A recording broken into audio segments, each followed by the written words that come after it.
आपल्या सगळ्यांना निमंत्रित करण्याचं कारण अगोदरच मी माझ्या ट्विटमध्ये परवा स्पष्ट लिहिलं की नाणारमध्ये जमिनीच्या व्यवहारामध्ये नाणारमध्ये जो प्रकल्प येतो रिफायनरीचा, ज्याचा अध्यादेश काढून रद्द झाला आहे, जे काय शिवसेनेकडून सांगण्यात येतं, आणि नाणारचा विषय आमच्यासाठी संपला आहे. हे जो वेळोवेळी स्थानिक मंत्री शिवसेनेचे, त्यांचे आमदार, खासदार हे सगळेच बोलत असतात, पण रिफायनरीची एक कमिटी जे प्रोजेक्ट आणू पाहते ती सातत्याने मुख्यमंत्री कार्यालयाच्या संपर्कात आहे. मुख्यमंत्री कार्यालय त्यांच्याशी चर्चा करते. मग ती नेमकी चर्चा कशासाठी होते जर प्रकल्प रद्द झाला आहे? आणि हे काय रायगडमध्ये नेण्यासाठी ती चर्चा होत नाही. ती चर्चा होते ते स्पेसिफिक राजापूर तालुक्यामध्ये नाणारमध्ये तो प्रकल्प आणावा ह्याच्यासाठी ती कंपनी आणि राज्य शासनातले काही अधिकारी एकत्र येऊन प्लॅनिंग करतायत की आता नाणार परत कसा राजापूर तालुक्यामध्ये आणावा, याच्यासाठी त्यांची प्लॅनिंग चालू आहे. आणि मी वेळोवेळी जेव्हा जमीन घोटाळे सुरू झाले होते, नाणार प्रकल्प जाहीर झाला होता युतीच्या काळामध्ये, तेव्हा आम्ही काही नावं जाहीर केली होती, जसे आदेश आंबोळकर, गणेश लाकन आणि माजी सरपंच नारकर यांच्यावर गुन्हे देखील दाखल झालेले आहेत फ्रॉड केसेसचे. हे तेव्हा त्यांनी सुरू केलेलंच होतं. आता तर त्यांचीच सत्ता आली आहे. म्हणून एक नाणार विषय आणि दुसरा विषय राजापूरला जे MIDC होऊ घातली आहे, याच सरकारने जाहीर केली. त्याच्यानंतर शिवसेनेचे काही पदाधिकारी जमिनीच्या लुटमारीमध्ये त्यांचे हात कसे बरबटलेले आहेत ते मी तुम्हाला थोड्या वेळात सांगणार आहे. नाणारचा विषय अगोदर घेऊया. नाणारमध्ये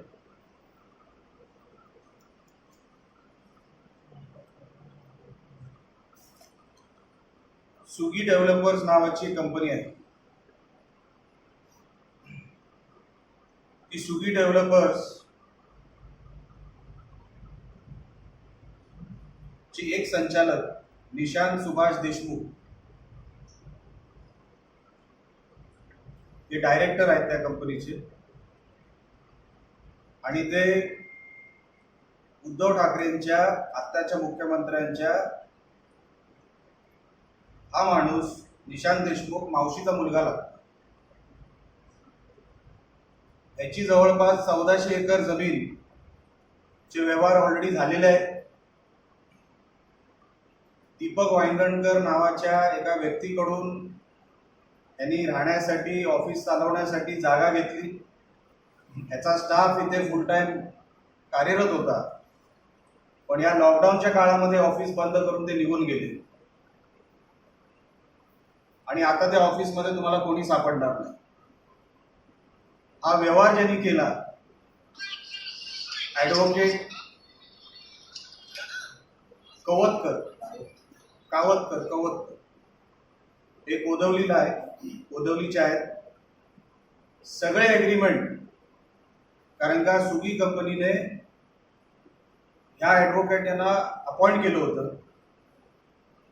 हे appointed by Swiggy director Nishant Deshmukh, जे उद्धव ठाकरेंच्या मावशीचा मुलगा आहे. हा निशांत देशमुख, ज्यांनी जवळपास 1400 एकर नाणार प्रकल्पासाठी, म्हणजे जी बाधित जमीन होती प्रकल्पाची, त्याच्यामध्ये ह्याचे 1400 एकर आहेत, यांनी व्यवहार करून दिले. ह्याचे स्वतःचे एकही एकर यांनी स्वतःच्या कंपनीच्या नावावर घेतले नाही. सगळे व्यवहार ROC मधून मी माहिती काढली. 17 LLP मधून झालेले आहेत. LLP म्हणजे लिमिटेड लायबिलिटी पार्टनरशिप. आणि याची सुरुवात LLP ची झाली आहे 2014 ते 2019 या 5 वर्षामध्ये व्यवहार झाले. आणि असे 5 वर्षामध्ये त्यांनी ते सगळे व्यवहार केलेले आहेत. आणि त्या LLP ची पण नावं सुगी रियालिटी रिअल्टर्स 1, 2, 3, 4, 5, 17 पर्यंत आहे. तुम्हाला यादी पाहिजे तर मी या ROC ची ऑफिशियल डॉक्युमेंट आहे, तुम्हाला कधीही देऊ शकतो. आता मुख्यमंत्र्यांचाच नातेवाईक निघाला जो नाणारच्या जमिनीच्या व्यवहारामध्ये आहे. आणि मुख्यमंत्री सांगतात जो मागच्या युतीच्या काळामध्ये काय मुखवटा घालून हे लोक फिरत होते, कसं लोकांना भडकवलं, कसं प्रकल्पाच्या विरोधात आंदोलनं केली, जेव्हा त्यांच्याच कुटुंबातला एक भाग त्यांचा मावशीचा मुलगा मुख्यमंत्र्यांच्या आत्ताच्या तिथे जमिनीचे व्यवहार करत होता.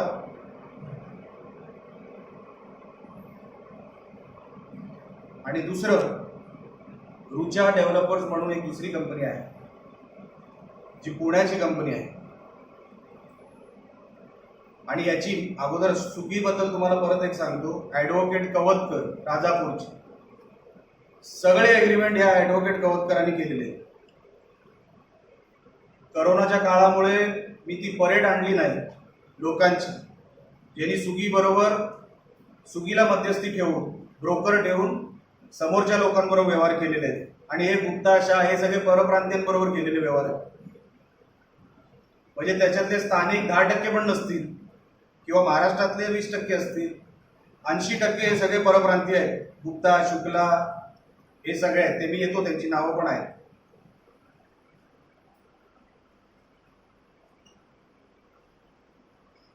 हा झाला सुगीचा विषय, जो मुख्यमंत्र्यांच्या नातेवाईकाची कंपनी आहे. आता मुख्यमंत्री सांगू शकत नाही माझा यांच्यावर संबंध नाही, कारण का यांच्या साखरपुड्याला, यांच्या लग्नाला मुख्यमंत्र्यांचे फोटो आहेत. नातेवाईकच असल्यामुळे, मावशीचा मुलगा असल्यामुळे संबंध नाही असे सांगू शकत नाही मुख्यमंत्री. आणि नाणारमध्ये जी बाधित जमीन आहे प्रकल्पाची, त्याच्यामध्ये या कंपनीने व्यवहार केलेले आहेत. आणि फार गंभीर बाब आहे. तशीच रुचा कंपनी ज्यांनी 900 एकरच्या जवळपास त्या नाणारच्या परिसरामध्ये इन्व्हेस्टमेंट केलेली आहे किंवा कमिशन खाल्लेलं आहे ब्रोकरशिप करून. खरेदी केली, कमिशन घेत खाल्लं, खरेदी केली, कमिशन ब्रोकर ब्रोकरेज. म्हणून मी तुम्हाला सांगितलं हे एवढे हुशार आहेत. यांनी प्रत्येक जमिनीच्या व्यवहाराची फक्त ब्रोकिंग केलेली आहे. हे फक्त मिडलमॅन झालेले आहे. सगळे व्यवहार यांनी परप्रांतीयांना करून दिलेले आहेत. जवळपास 80% मी त्या नावावर येतोय, 80% व्यवहार हे परप्रांतीयांबरोबर झालेले आहेत. गुप्ता, शुक्ला आणि इतर नावं आहेत. आता करोनाच्या या लॉकडाऊनमुळे ते आता इथे कुठे दिसणार नाहीत तुम्हाला. सगळ्यांची ऑफिसेस बंद आहेत. राजापूरमध्ये रुचा डेव्हलपरची पण आणि या सुगी डेव्हलपरची पण ऑफिसेस होत्या, पण लॉकडाऊनमध्ये त्या बंद झालेल्या. आणि नाणारमध्ये जवळपास 8,000 एकरसाठी संमती पत्र अनेक शिवसैनिकांनीच दिलेलं आहे. ती नावं ऑलरेडी तुमच्याकडे असतील, कारण का त्याच्या बाईट मी बघितलेल्या आहेत तुमच्या चॅनलवर. MIDCचा विषय, राजापूर MIDC, याच्यामध्ये भ्रष्टाचार असा झाला आहे की याच्यामध्ये कमलाकर कदम जे आता विभाग प्रमुख आहे शिवसेनेचे,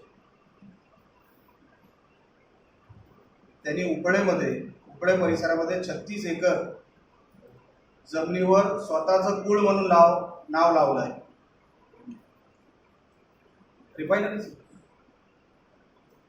रिफायनरीचं म्हणतोय मी. आणि त्या संबंधात कोर्टामध्ये मॅटर चालू. म्हणजे हा कमलाकर कदम आत्ताचा विभाग प्रमुख आहे शिवसेनेचा, आणि त्यांनी स्वतःचं नाव कुळामध्ये लावण्यासाठी 36 एकरवर हवे नव्हते ते सगळे प्रयत्न केले.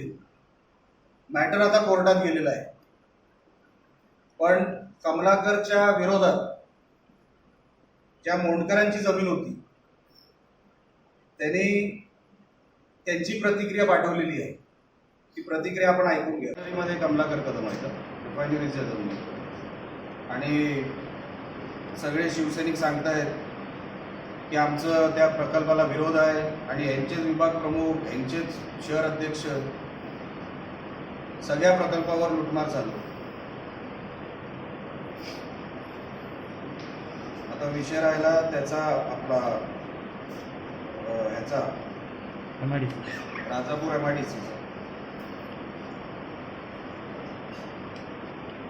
भोवळ, बारसू, सोलगाव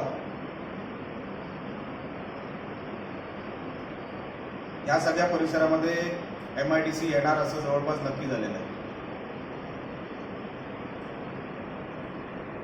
त्याच्यामध्ये आपल्याला काही नावं सांगतो अगोदर.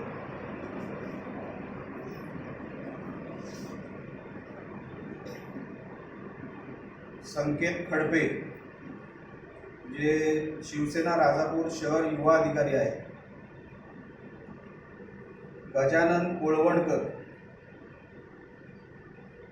व करंगुटकर. गजानन कोळवणकर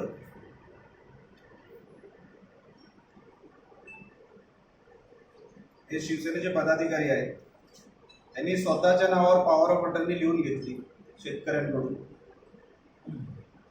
आणि ती पॉवर ऑफ अटर्नी कोणाला विकली ती नावं मी तुम्हाला सांगतो.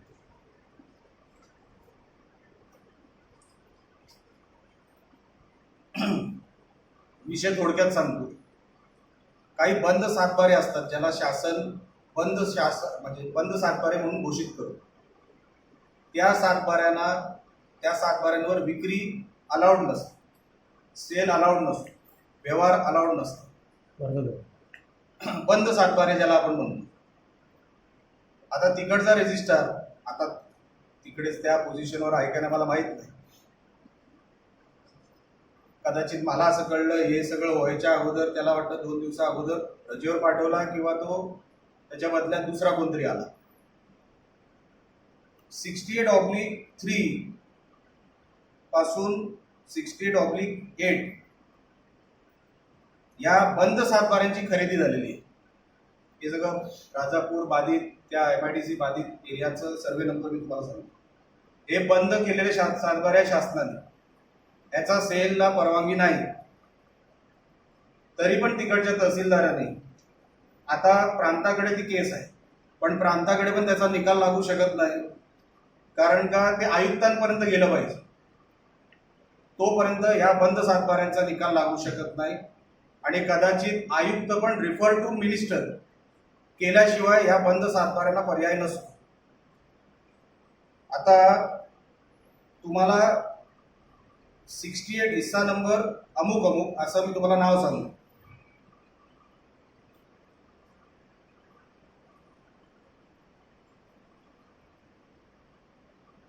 अडसठ हिस्सा नंबर 8 खरेदी घेणार नमिता अखिलेश चंद्र गुप्ता तर्फे मुक्तियार म्हणजे पॉवर ऑफ अटर्नी कोण, योगेश पुरुषोत्तम खापरे व खरेदी देणार विश्वास पुरुषोत्तम आरेकर तर्फे मुक्तियार म्हणजे पॉवर ऑफ अटर्नी गजानन प्रसाद कोळवणकर.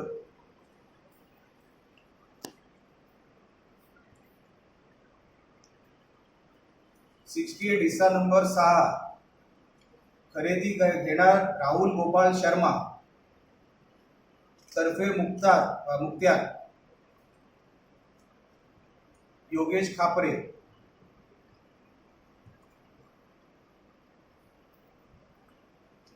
असे जवळपास गजानन प्रसाद विष्णू यांच्यावर 68/6 पॉवर ऑफ अटर्नी होल्डर म्हणून गजानन प्रसाद विष्णू कोळवणकर यांची जवळपास ह्या 6-7 म्हणजे 3 ते 8 बंद सातबाऱ्यांवर पॉवर ऑफ अटर्नी म्हणून यांच्या सह्या आहेत, यांच्या नावाने पॉवर ऑफ अटर्नी झालेली आहे. यांच्यावर कायदेशीर काय करायचं, कारण का असेच ज्यांच्यावर आरोप झाले मुंबईमध्ये अनेक बिल्डर आज आत आहेत. हा जमिनीचा फ्रॉड आहे, परप्रांतीयांना दिल्याचे पुरावे आहेत आणि हे सगळे शिवसैनिक आहेत. तुम्हाला 68 म्हणजे 68/3 पासून 68/8 पर्यंत कोणाच्या पॉवर ऑफ अटर्नीवर कोणी जमीन घेतलेली आहे ही सगळी यादी इकडे आहे, तुम्ही कधी व्हेरीफाय करू शकता. आता शेवटचा एक सांगतो, मग आपण प्रश्नोत्तर घेऊया.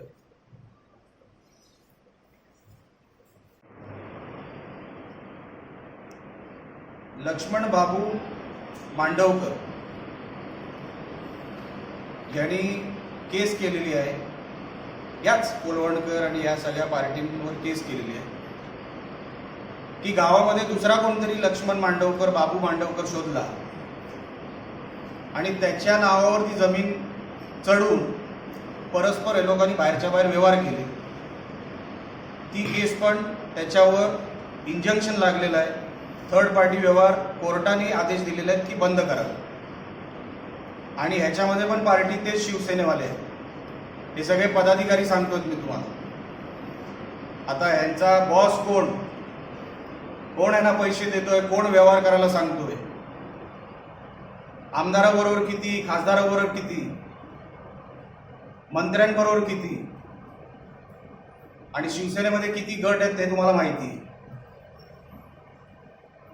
जे कवतकर ॲडव्होकेट मी तुम्हाला सांगितले ते उघड शिवसेनेच्या प्रचारामध्ये असतात. अनेक शिवसेनेच्या कार्यक्रमामध्ये तुम्ही त्यांना बघू शकता. आज सगळा भ्रष्टाचार नेत्यांनी, पदाधिकाऱ्यांनी आणि कार्यकर्त्यांनी शिवसेनेच्या मिळून केलेला आहे. शेतकऱ्यांची फसवणूक केलेली आहे.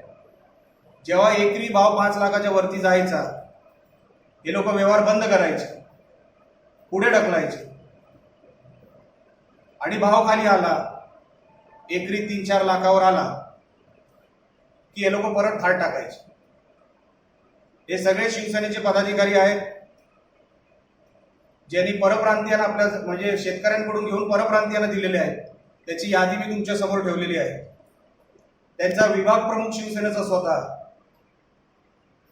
स्वतःचं नाव कुळामध्ये कसं येईल त्याच्यासाठी त्याच्यावर एक केस चालू आहे. हे सगळे 420, हे सगळे फ्रॉड रत्नागिरीला लुटायचं काम करतायत. उद्योगधंदे येणार कसे? शेतकऱ्यांना जेवढा भाव सांगतात तेवढे पूर्ण पैसे कधीच देत नाही. आणि जिथे मुख्यमंत्र्यांचा नातेवाईक आहे, मुख्यमंत्र्यांचाच मावस भाऊ आहे, तिथे तुम्ही इतर शिवसेनेच्या कुठल्या पदाधिकाऱ्यांकडून तुम्ही काय अपेक्षा ठेवणार? यांचे आमदार, खासदार, मंत्री सगळे त्याच्यामध्ये वरबटलेले आहेत. प्रकल्प आला रत्नागिरीमध्ये की पहिला विरोध करायचा, नंतर कसं त्याच्यामध्ये लूटमार करायची ही आखणी हे लोक करत बसतात. रुचा डेव्हलपरचं एक मला सांगायचं राहिलं. आज रुचा डेव्हलपर इकडे वाटत खंडाळ्यामध्ये एक काम घेतलंय त्याने इकडच्या स्थानिक आमदाराच्याच मतदारसंघात. कोण दाखवतो त्यांना हे सगळं? मी जो पूर्वीपासून आरोप करत आलो, जेव्हा हे आंबोळकर वगैरे ज्यांच्यावर गुन्हा दाखल झाला तेव्हापासून मी सांगतो याच्यामध्ये शिवसेनाच आहे. अच्छा, तो पूर्ण नाणारचा परिसर घ्या. पूर्ण नाणारच्या परिसरामध्ये तो बालेकिल्ला आहे शिवसेनेचा. 90% शिवसेनाच आहे तिकडे.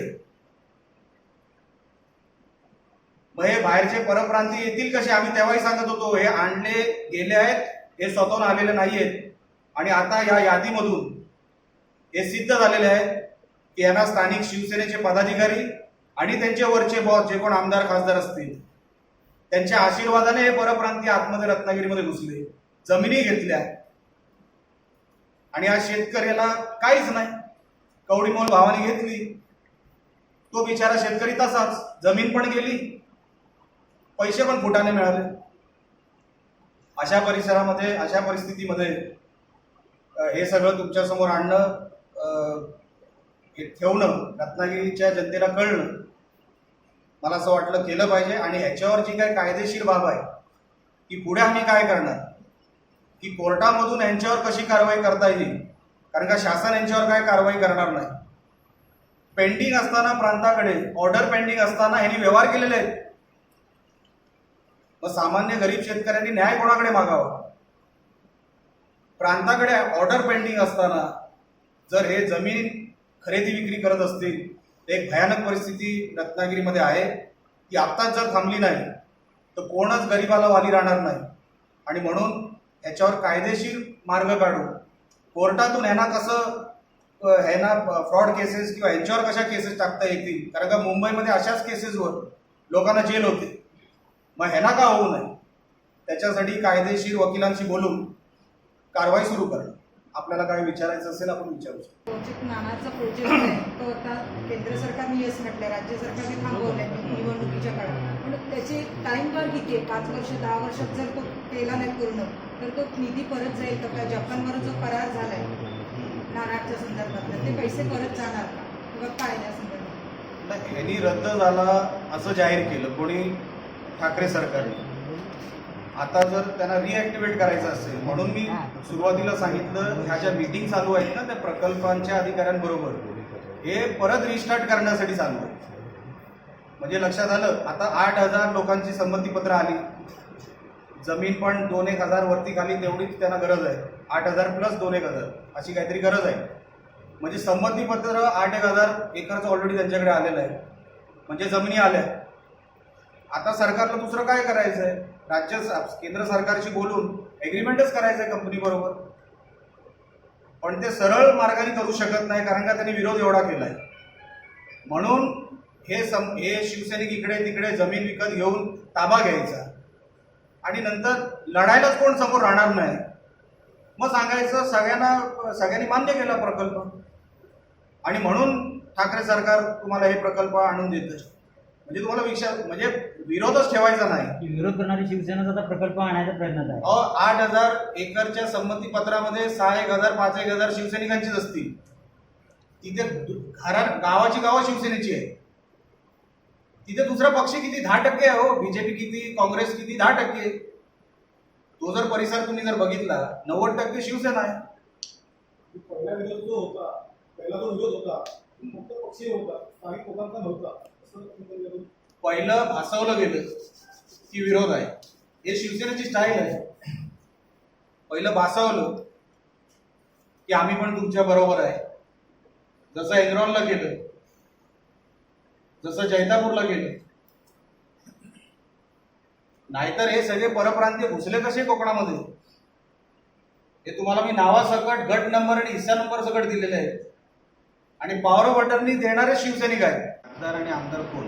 महाराष्ट्र 41 विनायक राऊत आणि उदय सामंत यांचा आम्हाला पाठिंबा आहे रिफायनरी समर्थकांना. कालही त्यांनी प्रमोद जठारांवर टीका केलेली आहे की हे स्वतः वावरतात वगैरे. वालवांकडे आता तशी पहिल्यासारखी स्थिती राहिली अशी मला वाटत नाही.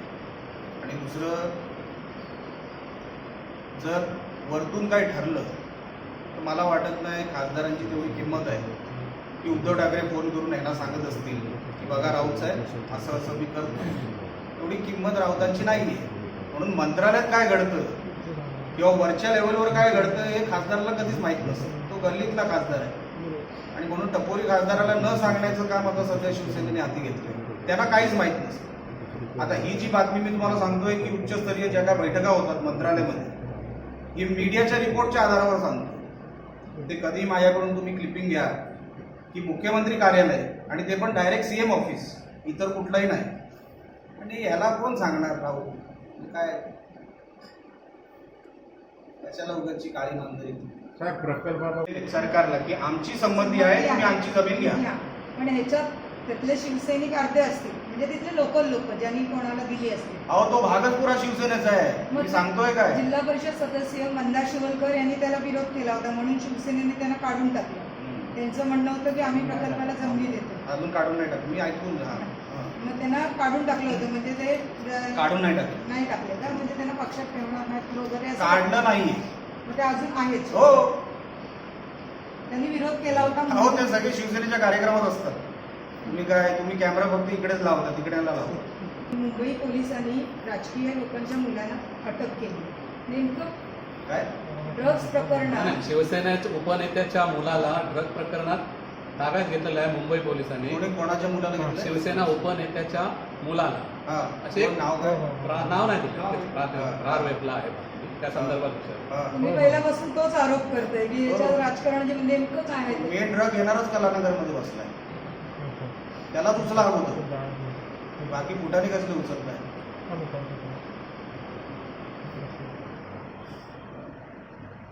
नाही, मग आता सर याच्यात प्रकरणात धागेदोरे मिळतील का मूळ म्हणजे जे 100% मिळतील. का नाही मिळणार? आता कुठलं प्रकरण सुशांत सिंग वरून सुरू झालं ते आता कुठपर्यंत गेलं आणि ह्यांचे धागेदोरे आहेत हे आम्ही सुरुवातीपासून सांगतोय. यांनाच तिकडे नाचायला आवडतं त्यांच्या पार्ट्यांमध्ये. 5 महिन्यांपासून आहे कुठे कॅमेरा समोर? दिसले काय कुठे? का नाही दिसले? मनात भीती असल्यावर दिसणार कसं? आणि मुंबई आहे ती काय लपत नाही. मुंबई आज न उद्या बाहेर येणार. आणि परवाचा जो टँकर आला होता ऑक्सिजनचा तोही परत गेला. याच्यामध्ये नेमकं काय आहे अजूनही कोणता समजलं नाही. नाही, ते समजण्या इतकं काय होतच नाही. भ्रष्टाचार काय आहे हे मी परवा माझ्या त्या एका पोस्टमध्ये बाहेर काढला होता की कोण तो काय नाव त्या कंपनीचं, रायगड गॅसेस, सुनील गुप्ताची जी कंपनी आहे ती इंडस्ट्रीयल ऑक्सिजन सप्लाय करते लोट्यामध्ये. तिलाच कॉन्ट्रॅक्ट दिला आहे आमच्या कलेक्टर साहेबांनी मेडिकल ऑक्सिजनसाठी. मेडिकल ऑक्सिजन सप्लाय करायला त्यांचा टँकर वापरला जातो. लक्षात आलं ना? प्लस त्यांची खोपोलीला स्वतःची कंपनी आहे. ह्या पॅन्डेमिकच्या काळामध्ये काय झालंय, बाउंड्री उघडल्या म्हणजे खोपोलीचा पण माणूस जर लागलं तर रत्नागिरीमध्ये ऑक्सिजन देऊ शकतो. ते त्या गव्हर्नमेंटच्या GR मध्ये आता नवीन याच्यामध्ये. हा गुप्ता काय करतो सुनील, हा जो रायगड गॅसेसवाला आहे, कारण का मेडिकल ऑक्सिजनला रेट कमी मिळतो आणि इंडस्ट्रियल ऑक्सिजनला रेट जास्त मिळतो पर युनिट. काहीतरी 500 रुपये पर युनिट मिळतो आणि हे काहीतरी 70-80 रुपये किंवा मॅक्सिमम 100-150. तर तो लोट्याच्या MIDC मध्ये जाऊन त्याचा माल उतरवतो.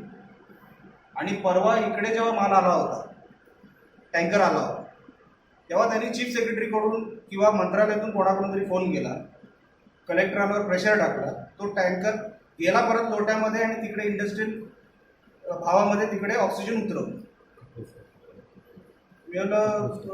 डिझास्टर मॅनेजमेंट ऍक्ट अंतर्गत त्याच्यावर केस झाली पाहिजे. पण कलेक्टर साहेब तेवढी हिंमत दाखवणार नाही. अधिकाऱ्याचं ऐकत नाही, वरतून दबावाचे फोन येतात. ही रत्नागिरीची परिस्थिती आहे. अच्छा, हे माझ्यापर्यंत आलं म्हणजे कलेक्टर साहेबांची तर माझ्याकडे व्हॉइस क्लिप आहे, पण मी ती ऐकवणार नाही. पण वेळ आला तर ती पण ऐकू. याच ऑक्सिजन संदर्भात काय चाललंय म्हणजे कारभार कसला म्हणून मी सुरुवातीला सांगितलं, कारभारच होत नाही. अहो काय चाललंय रत्नागिरीमध्ये बघा, सगळं वाऱ्यासारखं सगळं वाढत चाललंय. कसलंही नियोजन नाही. एक झाला ऑक्सिजनचा, दुसरा विषय तुम्ही कुठला विचारला होता? दुसरा विषय गोल्डनचा. हां, गोल्डन. त्यांच्यावर दडपण आहे. मी पहिल्या माझ्या पत्रकार परिषदेमध्ये सांगितलं, काल सुद्धा ते आरोग्यमंत्र्यांची भेट घेऊन आज रत्नागिरीत आहे. मी त्यांच्याशी बोललेलो आहे. त्यांनी ज्या शब्दात मला सांगितलं ते मी माझ्या अगोदरच्या पत्रकार परिषदेमध्ये सांगितलेलं आहे. तो माणूस दडपणाखाली आहे. माणूस घाबरणारच. तो का रिझ्यूम होत नाही माणूस, अधिकारी चांगला असून सुद्धा?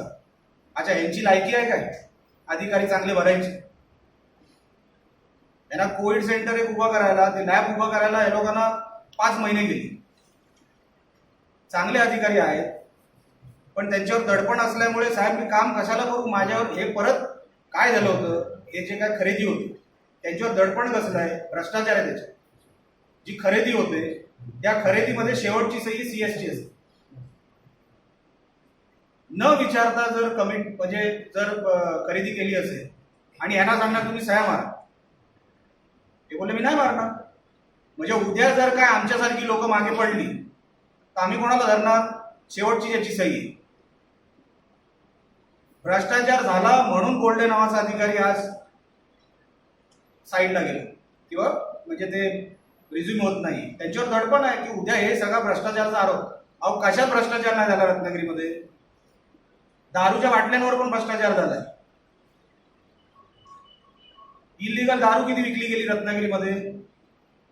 मेडिकल शॉप बंद होत्या पण दारूचे ठेके कसे कसे यायचे रत्नागिरी? वाटे दारू विक्री गेली याचं सुद्धा- कोणाच्या फार्म हाऊसवर किती फार्म हाऊसवर त्यांना माहिती असेल सगळं. कोणाच्या फार्म हाऊसवर पार्ट्या वगैरे होतात त्या. आता तेवढ्या लेवलपर्यंत मला जायचं नाही. प्रत्येकाचं वैयक्तिक जीवन असतं, मला त्याच्यामध्ये काय पडायचं. पण ज्याच्यामुळे लोकांचं नुकसान होत असेल ते मी बाहेर काढणार. म्हणजे रत्नागिरीत दारू चांगली मिळते किंवा इझिली मिळते पण मेडिकल फॅसिलिटी मिळत नाही. म्हणून बोलडे जे निराश होऊन गेले ना त्याचं कारणच ते होतं की साहेब शेवटची सही CS ची असते. मला मारायला सांगितल्यावर उद्या भ्रष्टाचार तुम्हीच उघडणार हा सगळा, मला माहिती आहे. आणि माझं नाव आलं तर तुम्ही मला धरणं. कशाला अधिकारी येईल कामावर? म्हणून विषय लक्षात घ्या. भ्रष्टाचाराचा पाठलाग करा, मग तुम्हाला कळेल बोलडे का येत नाही आणि बोलडे का नको. तर मुख्यमंत्र्याचाच भाऊच डायरेक्टर म्हणतात. एवढं जर शिवसेना त्याच्यामध्ये इन्व्हॉल्व आहे तर आता काही झालं तर या सरकारला ही रिफायनरी आणावी लागेल आणि दुसरा काही पर्याय उरत नाही आता या घडीला. आता साहेब ज्या अर्थाने लोक जमिनी हडपत चालले, शेतकऱ्यांना धमकी देऊन त्यांना वेगवेगळ्या मार्गाने जे काही ॲग्रीमेंट करत चालले, उद्या जमीनच शेतकऱ्याच्या नावावर राहणार नाही, सगळे गुप्ता शुक्लाच्या नावावर असल्यावर सरकारला अडचण कोण? मग सरकारला अडचणच काय नाही. 8,000 एकरची संमतीपत्र ऑलरेडी आलेले आहेत आणि मगाशी मॅडमनी जो उल्लेख केला त्याच्यामध्ये शिवसैनिक आहेत. त्यांनी डायरेक्ट सांगितलं की आम्हाला हा प्रकल्प मान्य आहे. मान्य कोणाला नाही आहे? आमदार, खासदार आणि मंत्री. कोण मंत्री? हे आमचे उदय सामंत. बरोबर आहे ना? अनिल परब तर दिसत नाही म्हणून मी त्यांच्यावर काय बोलत नाही. आता मग त्यांचा तोंडी विरोध आहे पण जसं मी सांगितलं त्यांनी माझा हा आरोप खोडून दाखवावा की मंत्रालयामध्ये मीटिंग घेत आहे का नाही नाणार प्रकल्पाच्या अधिकाऱ्यांबरोबर? मुख्यमंत्र्यांच्या मीटिंग झाल्या का नाही? आता उच्चस्तरीय मीटिंग चालू आहे पण ह्यांना आता काय लगेच लोकांसमोर गेलं तर लोक चपल्याने मारतात. जे लोक आव्हाडांना भेटायला गेले होते वकिलांची मंडळ त्यांना आणि त्यांनी असं काही म्हटलं की इकडच्या लोकांना इकडचे आमदार आणि खासदार मुख्यमंत्र्यांपर्यंत पोहोचूच देत नाहीत त्यांची कैफियत मांडायला. हे खरं आहे का? म्हणजे याच्याबाबत अजूनही मुख्यमंत्री तेच सांगू शकतील कारण का त्यांनी तर आपलं म्हणणं मांडलंच आहे की मुख्यमंत्र्यांना खासदार भेटू देत नाही, स्थानिक खासदार. हे त्यांनी म्हणणं मांडलेलंच आहे. माझं म्हणणं एवढंच आहे की कसा तरी करून शिवसेनेला हा प्रकल्प आणायचाच आहे. त्याच्यासाठी हे सगळे प्रयत्न पॉवर ऑफ अटर्नी देऊन आपल्याच पदाधिकाऱ्यांमध्ये टाकून ब्रोकर परप्रांतीयांना देणार. कारण का परप्रांतीयांकडे पैसे आहेत, ते आता प्रकल्प आला की ते पैसे टाकतात. असेच ते घुसले आणि उद्या विरोधच कोणाचा नाही असं दाखवून शिवसेना बोलणार बघा आता जमिनीवर विरोधच नाही कोणाचा. असा तो प्रकल्प आणणार शिवसेनाच प्रकल्प आणणार बघा तुम्ही. कारण का ती प्लॅनिंगच तशी आहे. चारी बाजूनी जो काय संमती दाखवायची की आता सगळ्यांची संमती आहे मग प्रकल्प का नको? आणि तसा शिवसेना मुख्यमंत्री हे जे आहेत ते आणणार प्रकल्प नाणार.